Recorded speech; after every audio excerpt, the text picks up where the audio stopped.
আসসালামু আলাইকুম, আমি মোহাম্মদ নুরুদ্দিন ইসলাম। আশা করি আপনারা যে যেখানে আছেন অনেক অনেক ভালো আছেন।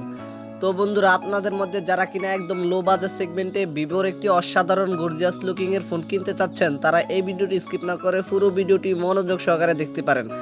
কারণ আজকের ভিডিওতে আমি আলোচনা করব ভিভোর একদম এন্ট্রি বাজেট সেগমেন্টের চমৎকার সুন্দর ডিজাইনের একটি স্মার্টফোন নিয়ে। তো আপনারা তো বুঝতেই পারছেন আমি কোন স্মার্টফোনটির কথা বলতে যাচ্ছি। এটি হচ্ছে ভিভো Y11 2023 স্মার্টফোনটি।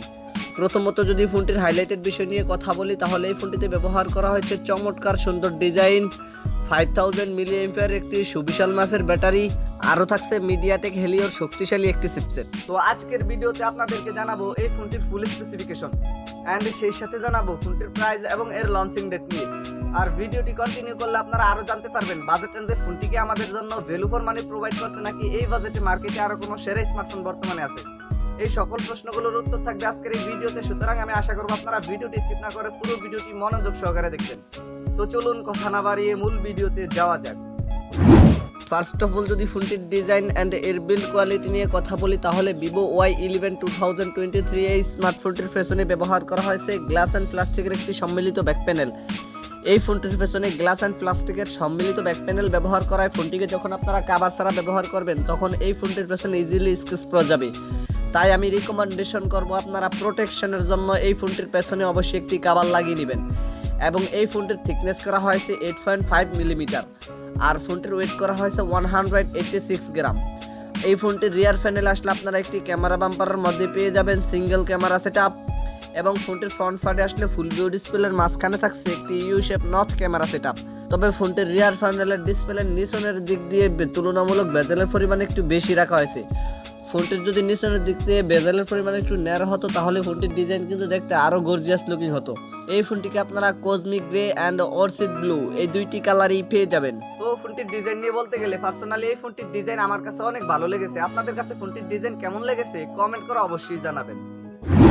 দেন সেকেন্ডলি যদি ফোনটির ডিসপ্লে নিয়ে কথা বলি, তাহলে এই ফোনটিতে ব্যবহার করা হয়েছে 6.51 ইঞ্চির একটি IPS LCD প্যানেলের ডিসপ্লে। আর এই ডিসপ্লেটিতে ব্যবহার করা হয়েছে HD+ রেজুলেশন।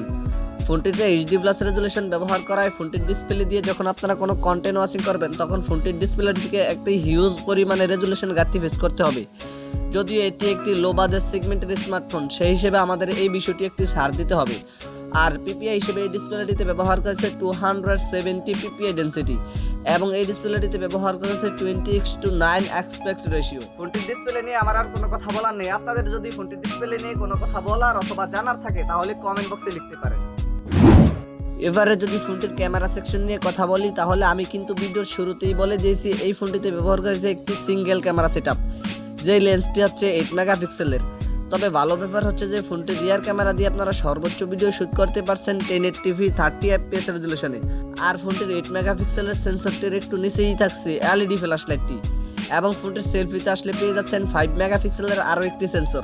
তবে ফোনটির সেলফি ক্যামেরা দিয়ে কত রেজুলেশনে ভিডিও শুট করতে পারছেন তা কিন্তু আমরা এখনো জানতে পারিনি। এবারে যদি ফোনটির পারফরমেন্স নিয়ে কথা বলি, তাহলে এই ফোনটিতে রান করবে Origin OS OCN based on Android 12।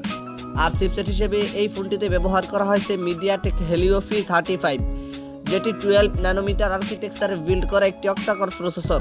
বরাবরের মতো আপনারা সকলেই জানেন এই চিপসেটটি কিন্তু সাধারণত 15 থেকে 20,000 টাকার ভিভোর স্মার্টফোনগুলো হিউজ পরিমাণে ব্যবহৃত হয়ে থাকে। যেমন ভিভো Y22 এই স্মার্টফোনটিতেও এই চিপসেটটি ব্যবহার করা হয়েছে। তাই আমরা আশা করতে পারি এই স্মার্টফোনটি থেকে এই চিপসেটটি দিয়ে আপনারা মোটামুটি ফোনটি থেকে একটি স্টেবল পারফরমেন্স পেয়ে যাবেন। আর জিপিইউ হিসেবে ফোনটিতে ব্যবহার করেছে পাওয়ার BRG 8320। ফোনটিকে আপনারা 4128 অ্যান্ড 6128 এই দুইটি ভেরিয়েন্টই পেয়ে যাবেন। আর স্টোরেজ টাইপ হিসেবে ফোনটিতে ব্যবহার করেছে eMMC 5.1। তবে ফোনটিতে বাজার সেগমেন্টে অন্ততপক্ষে UFS 2.1 স্টোরেজ ক্যাটাগরি ব্যবহার করা অতীব জরুরি ছিল। এছাড়াও এই ফোনটিতে কিন্তু আপনারা দুইটি সিম কার্ডের পাশাপাশি একটি ডেডিকেটেড মাইক্রোএসডি স্লট ইজিলি ব্যবহার করতে পারবেন। ফোনটির ব্যাটারি অ্যান্ড এর চার্জার নিয়ে কথা বলতে গেলে এই ফোনটিতে ব্যবহার করেছে 5000 mAh একটি সুবিশাল মাপের লিথিয়াম পলিমার ব্যাটারি, যাতে ব্যাকআপের জন্য ব্যবহার করেছে 10 ওয়াটের একটি চার্জার। এছাড়াও কিন্তু এই ফোনটিতে ব্যবহার করেছে 5 ওয়াট রিভার্স ওয়্যারলেস চার্জার, যার মানে এই ফোনটি থেকে আপনারা অন্য কোনো ফোনে 5 ওয়াটের চার্জারের মতো চার্জ করতে পারবেন। এছাড়াও কিন্তু এই ফোনটিতে আপনারা USB type C port, Bluetooth 3.5 audio jack সহকারে যাবতীয় সকল ধরনের যন্ত্রাংশ পেয়ে যাচ্ছেন। ফোনটির প্রাইস নিয়ে কথা বলতে গেলে এই ফোনটির প্রাইস হতে পারে ইন্ডিয়ার মার্কেটে প্রায় 7,000 রুপির মতো, আর বাংলাদেশি মার্কেটে এই ফোনটির প্রাইস হতে পারে প্রায় 9 থেকে 10,000 টাকার মতো। তো এই ছিল আমাদের আজকের ভিডিও। আশা করি আপনাদেরকে এই ফোনটি সম্পর্কে মোটামুটি একটি ভালো ধারণা দিতে পেরেছি। এরপরে যদি আপনাদের কোনো সমস্যা থেকে থাকে তাহলে কমেন্ট বক্সে জানাতে পারেন, আমি চেষ্টা করবো আপনাদের কমেন্টে রিপ্লাই দেওয়ার জন্য। আর যদি মনে হয় ভিডিওটি থেকে একটু উপকৃত হয়েছেন তাহলে ভিডিওটিতে একটি লাইক দিয়ে দেবেন, ভিডিওটি বন্ধুদের মাঝে শেয়ার করে দিবেন। Anyway, thank you so much for watching this video. দেখা হচ্ছে খুব শীঘ্রই নতুন কোনো ভিডিওতে নতুন কিছু নিয়ে। টিল দেন টেক কেয়ার, আসসালামু আলাইকুম।